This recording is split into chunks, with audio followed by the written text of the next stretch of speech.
हरे कृष्णा। कैसे हैं दोस्तों? कार्तिक मास चल रहा है, हम मिले भी थे पीछे। और जब प्रारंभ हुआ कार्तिक का, अभी कैसा चल रहा है आपका कार्तिक मास? नियमों का पालन किया जा रहा है या नहीं? दोस्तों, एक बात बता देता हूँ मैं आपको। जीवन यूँ तो हम सांसारिक रूप से जी रहे हैं, जीते रहिए, कोई दिक्कत नहीं है। रोज़मर्रा का खाना पीना, बोलना, रहना, सोना, ये जो डेली का हम प्रतिदिन का जो कार्य कर रहे हैं वो करते रहिए। लेकिन एक बात बता दूं कि इससे मुक्ति नहीं मिलेगी, आपके मोक्ष के द्वार नहीं खुलेंगे जब तक जीवात्मा शुद्ध भक्ति में प्रवेश नहीं करेगी। उसके मुक्ति के मार्ग हमेशा के लिए बंद ही रहेंगे, उसकी गति सुधरेगी नहीं। ये निश्चित है। श्रीमद् भागवतम जो समस्त शास्त्रों का निचोड़ है, वो डंके की चोट पे ये घोषणा कर रही है कि वो शास्त्र महापुराण वो ये कह रहा है कि जब तक शुद्ध भक्ति में प्रवेश नहीं करेगा व्यक्ति, जीवात्मा जब तक शुद्ध भक्ति के अंदर प्रवेश नहीं करेगी, शुद्धता आचरण से नहीं करेगी, तब तक उसका मुक्ति का मार्ग नहीं खुलेगा, कितने भी कुछ कर्म करते चले। और अहंकार तो वो अग्नि है जिसमें हमारे सारे पुण्य कर्म जलकर राख हो जाते हैं। अहंकार, हमारा घमंड, वो है उस प्रकार की भयंकर अग्नि है, इतना तेज ताप है कि उसके अंदर हमारे पुण्य कर्म, हमारे सत्कर्म सब कुछ जलकर भस्म हो जाते हैं। क्या करेंगे? कौन सा पुण्य कर्म? पहले तो पुण्य कर्म हो ही नहीं रहा, क्योंकि जब तक चित्त शुद्ध नहीं होता हम पुण्य कर्म करने के लायक भी नहीं होते। चित्त अर्थात हमारा मन अगर पाप कर्मों में लिप्त है, पाप कर्म करना, पाप खाना, पाप ही बोलना, पाप ही चिंतन करना, जब तक हमारा मन इस कार्य में लगा रहेगा तब तक हमारे द्वारा कोई भी पुण्य कर्म तक नहीं होंगे। और बाकी पदार्थों की शुद्धता और ब्राह्मण की शुद्धता की तो बात ही छोड़ दो, उसकी तो बात अलग है। सर्वप्रथम ये कि हमें अपने चित्त को, अपने मन को कैसे शुद्ध किया जाए। इसीलिए शास्त्र बार बार बोल रहे हैं, जो लोग ऐसा कह रहे हैं कि जो लोग नाम भज रहे हैं वो गलत कर रहे हैं, ये कर रहे हैं, वो मूर्ख हैं। मैं डंके की चोट पे बोलता हूँ, वो लोग मूर्ख हैं जो लोग भगवान के नाम भजन को करने के लिए गलत बताते हैं। वो मूर्ख हैं। वो संसार में जितना अपना जो मनन कर रहे हैं, जिसका नाम जप रहे हैं, जिस कार्य के अंदर लगे पड़े हैं, अपने मन से, चित्त से, बुद्धि को लगा रखा है, वो उसमें इनकम्प्लीट है, उसका सत्कर्म नहीं हो रहा। ऐसे हमारे बहुत सारे ऋण हैं, कैसे निकलेंगे उससे? कैसे निकलेंगे? राष्ट्र का ही ऋण रह गया है क्या? माता पिता का ही ऋण रह गया है क्या? धर्म का ही ऋण रह गया है क्या? सारे ऋण हैं। सब ऋणों से मुक्ति का मार्ग एकमात्र वासुदेव की शरणागति है। आप कोई भी देवी देवता को भजते रहो, ये आपके मन की बात है, लेकिन उससे कल्याण नहीं होने वाला। ये डंके की चोट पे है, आपको समझना पड़ेगा। अगर आपकी बुद्धि ये चीज़ नहीं स्वीकार कर रही तो इसका मतलब आप अभी बहुत निम्न बुद्धि के हैं। संसार में भले ही आपके पास कितनी डिग्रियां होंगी, कितनी शिक्षण संस्थाओं से आपने क्या क्या ले रखा होगा, लेकिन अध्यात्म में आपकी बुद्धि अभी निम्न स्तर की है, निम्न स्तर की, क्योंकि आप में अभी तक शास्त्रों का निचोड़ ये कंक्लूजन ये कहता है कि जब तक जीवात्मा वासुदेव की शरणागति में नहीं जाएगी पूरी निष्ठा के साथ, तब तक उसकी गति नहीं सुधरेगी। उस आत्मा का कल्याण नहीं होगा। भोग हम कितने ही कर लें, चाहे मुख से कर लें, शरीर से कर लें, कैसे ही कर लें, हमारा कल्याण नहीं होगा। हमें जब तक मनुष्य जीवन का उद्देश्य क्या है यही पता नहीं चलेगा तो हम करेंगे क्या? मनुष्य हम बने ही क्यों बने? क्यों हम एक माता की, एक मनुष्य के शरीर से हमने जन्म लिया? ये उद्देश्य तो हमें जानना पड़ेगा ना। जब तक ये उद्देश्य नहीं जानेंगे हम किसी भी मोक्ष को प्राप्त नहीं कर सकते, किसी भी मोक्ष को प्राप्त नहीं कर सकते। हम कितने भी तीर्थ दर्शन कर लें, तीर्थाटन कर लें, कुछ भी, कोई व्रत उपवास कर लें, जब तक वो सब कुछ वासुदेव की शरणागति में नहीं होगा तब तक उसकी गति नहीं सुधरेगी। श्रीमद् भगवद गीता में भगवान साफ तौर पर कह रहे हैं कि जो देवी देवताओं का भजन करते हैं वो देवलोकों में जाएंगे। वो देवलोक में जाना कोई मुक्ति नहीं है। और कहते हैं जो पितरों की पूजा कर रहे हैं वो पितृलोक में जाएंगे, और जो भूत प्रेतों की पूजा कर रहे हैं वो भूतों के साथ जन्म लेंगे। आत्माओं की दशा बता दी भगवान ने, डिक्लेयर कर दिया। उसके बावजूद भी अगर हम अपनी आंखों पे पट्टी बांध के बैठे हैं तो ये हमारा अपना कर्म है। फिर हमें मुक्ति नहीं चाहिए, हमें मोक्ष नहीं चाहिए, हमें बार बार किसी अंडे से निकलना है, बार बार किसी गर्भ से बाहर निकलना है, तो करिए। संसार में भी नियम कानून है, उसका हम पालन करते हैं, तो अध्यात्म में क्यों नहीं करेंगे? जब तक शरीर में आत्मा है तब तक ये एक्ट करता है। आत्मा के निकल जाने के बाद ये शरीर स्थूल हो जाता है, शिथिर हो जाता है, स्थिर हो जाता है। इसमें कोई मूवमेंट नहीं रहती। इसमें मूवमेंट जो होती है वो घी, तेल, नमक ये सब खाने से नहीं होती।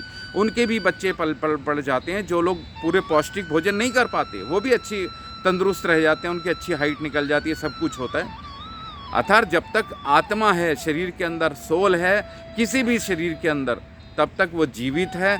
और जब तक वो जीवित है जब तक वो कोई एक्ट कर सकता है। जब आत्मा छोड़ जाएगी शरीर को, ये बार बार मैं हर वीडियो में ये बात आपको रख रहा हूँ, लेकिन अगर नहीं समझ आ रही हो तो फिर ये आपकी अपनी मति के ऊपर है, अपनी बुद्धि के ऊपर है कि आप क्या सोच रहे हैं, क्या चिंतन कर रहे हैं। भगवत गीता में श्रीमद् भगवान ने कहा कि मन मना मन भव मद भक्तो मद्याजी माम नमस्कुरु। मेरा मनन करो ना, मनन मेरे को करो, मन में मुझे बैठाओ। लेकिन हमने मन में संसार को बैठा लिया, इसलिए कल्याण नहीं हो रहा। कल्याण नहीं होगा, नहीं होगा, नहीं होगा। डिक्लेरेशन है बिल्कुल शास्त्रों की। चाहे हम कितने भी कर्म कांड कर लें, कितने भी धोख डाल लें, कितने भी नम पूजा पाठ कर लें, जब तक वासुदेव की शरणागति में जीवात्मा नहीं जाएगी उसका कल्याण बिल्कुल बाधित है, बिल्कुल बाधित है। उसका कल्याण नहीं होगा, नहीं होगा, नहीं होगा। कितना भी भोग कर ले संसार के अंदर, वो कितना भी भोग कर ले। और सबसे भगवान की वासुदेव की शरणागति में जाने का तरीका बार बार बताया मैंने। एक ही तरीका है कि भगवान के शुद्ध भक्तों के पास जाओ ना। उनसे दूरियां क्यों बना के बैठते हो? उनसे दूरियां बना के अपने मनोधर्म कर आधार पर आप भक्ति भजन करना चाहते हैं, बिल्कुल नहीं होगा वो। भगवान की डिक्लेरेशन जब तक संगति, शास्त्र कह रहे हैं, भगवान की डिक्लेरेशन करी शास्त्रों में कि जब तक मेरे भक्तों की संगति नहीं करोगे, शरणागति नहीं करोगे। कौन सी शरणागति? तन मन धन। तन से भी, मन से भी और धन से भी हम लोग पीछे हटते हैं। हम सोचते हैं कि हमने कमाया, हम क्यों ऐसा कर दें, तो कर दी। नहीं करेंगे तो क्या होगा? या तो हॉस्पिटलों में खर्च होगा आपका धन, या फिर पुलिस थानों के अंदर, कोर्ट कचहरी के अंदर निश्चित रूप से होगा। झगड़े फसाद में जाएगा, दवाई इलाज में चला जाएगा आपका धन, बर्बाद हो जाएगा सब कुछ, जीवन ही व्यर्थ चला जाएगा। इसलिए अपने धन को भगवान की सेवा में लगाना सबसे पहला महत्वपूर्ण कार्य है। महत्वपूर्ण कार्य है। मेरी जो वीडियोस बनाने की कोशिश करता हूँ, मैं आपको यही बताने की कोशिश करता हूँ कि आप शास्त्रों को पढ़ नहीं सकते, वृंदावन जा नहीं सकते, साधु संतों का संग नहीं कर सकते, लेकिन उनकी वाणी जो उनके मुख से निकला, उन्होंने जो शास्त्र अध्ययन किया, जो उन्होंने तप किया वासुदेव के लिए, वो तो आप तक पहुँच रहा है। अगर मैं आप निवेदन कर रहा हूँ, जब मैं आपसे उन शरणागतों की, उन वैष्णवों की सेवा करने के लिए कुछ धन की डिमांड करता हूँ कि कुछ धन दीजिए, उनकी सेवा हो सके, आपका वृंदावन का लाभ आपको मिल सके, लेकिन आप मुंह फेर लेते हैं। मैं बार बार लिख रहा हूँ कि बार बार कुछ अपना धन दीजिए। आप मात्र 100 रुपये का भी दान देंगे तो बहुत सारा कल्याण होने वाला है, लेकिन आप नहीं करते, आप नहीं करते। इसलिए मेरा कभी कभी बन आया कि क्यों, किस लिए मैं मिट्टी के शेरों को क्या कथाएं सुनाता हूँ, क्या किस लिए करता हूँ। ये मैं इसके बदले धन की बात नहीं है, बात यह कि आपको ही लाभ उसका मिलने वाला है। आपको, मैं भी अपना टाइम देता हूँ आपके लिए, समय दे, मैं भी एकांतिक भजन कर सकता हूँ, लेकिन नहीं, क्योंकि महाप्रभु की वाणी ऐसी है, भगवान कृष्ण की वाणी ऐसी है कि जन जन तक ये संदेश पहुँचे। जन जन तक संदेश पहुँचने के लिए आपको पता है कलयुग का पीरियड है, इस जन जन तक पहुँचाने के लिए धन भी व्यय होता है कि नहीं होता है? होता है कि नहीं होता है? आज आप जरा सी कोई चीज़ लेने के लिए बाहर निकलो, क्या इतना धन खर्च होता है आपको, और तेल खर्च होगा, आपका ऑटो का किराया खर्च होगा, ये खर्च होगा, वो खर्च होगा कि नहीं होगा? फ्री में आपने पढ़ाई करी है क्या? स्कूल की पढ़ाई फ्री में मिली, कॉलेज की पढ़ाई फ्री में मिली? बताइए। आप ऑफिस भी जाते हैं तो उसके पीछे मकसद होता है कि आप कुछ धन लाएंगे वहाँ पर से। तो मतलब यही है, अगर मैं आपसे ये चीज़ कहता हूँ कि आप अपने उसमें से कुछ धन दीजिए, कुछ धन दीजिए, प्रति महीने आप अपनी कमाई में से आप 100 रुपये भी निकाल के देंगे तो वो सेवा बहुत सारी लगेगी, ब्रजवासियों के लिए लगेगी, ब्रज भक्तों के लिए लगेगी, उसका डायरेक्ट फल आपको ही मिलने वाला है। मैं तो एक माध्यम मात्र हूँ, उसके लिए माध्यम हूँ, बाकी और कुछ नहीं। आप आज हर चीज़ का मार्केट में जाइए, हर चीज़ के किस तरह के रेट हैं कि जिसको महंगाई शोर मचा रहे हैं, लेकिन हम लाते हैं ना, उसके बिना कहाँ रह पाते हैं, कहाँ रह पाते हैं? लेकिन भगवान की सेवा के लिए अगर आपसे मेरा निवेदन होता है, प्रार्थना होती है, जिसका लाभ आपको मिलने वाला है, मैं तो केवल एक निमित्त मात्र हूँ कि आपकी सेवा वहाँ वैष्णवों की सेवा में लग जाए, आपको उसका लाभ मिलेगा। ये तरंगित है, ये तरंगे हैं, वाइब्रेशंस हैं। हम क्यों मंदिरों में जाते हैं भगवान को, हम मंदिरों में मूर्ति देवी देवताओं को पूजा करते हैं, हम प्रसाद ला के देते हैं और हमको मिल जाता है जब ब्राह्मण से वो प्रसाद वापस, तो हम सोचते हैं बड़े आनंदित हो जाते हैं। तो क्या है वो? That is what is that?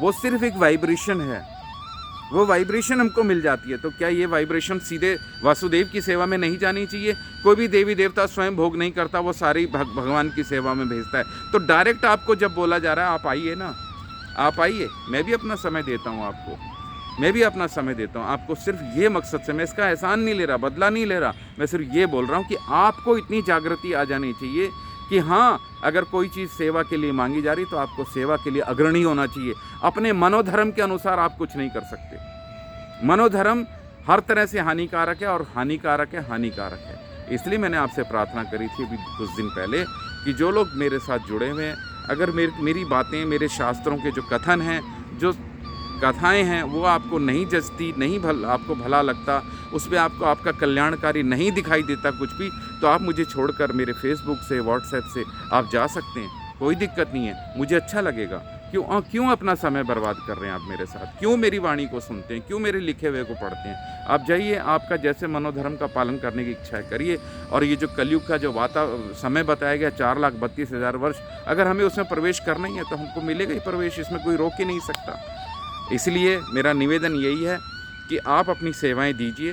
अपना मात्र अगर मंथली आप 100 रुपये भी वृंदावन की सेवा के लिए देते हैं तो बहुत प्रसन्नता होगी और आपको उसका सीधा लाभ मिलेगा। हर महीने के आप आमदनी में से क्या 100 रुपये नहीं निकाल सकते वृंदावन सेवा में? आप अपनी मर्जी से मनगढ़ंत तरीके से कहेंगे कि मैं सेवा कर लेता हूँ, ये कर लेता हूँ, वो कर नहीं, आपके करने से नहीं होगा, नहीं होगा जब तक कि वो सीधे शरणागत वैष्णव के माध्यम से नहीं दिया जाएगा। जब तक वो आपका जो डोनेशंस हैं, जब तक वो सटीक तरीके से नहीं पहुंचेगा भक्तों के पास भगवान की सेवा में, तब तक उसका कोई लाभ नहीं मिलेगा। ये मैं खुलासा तौर पे कह रहा हूँ। हरे कृष्णा, श्री राधे।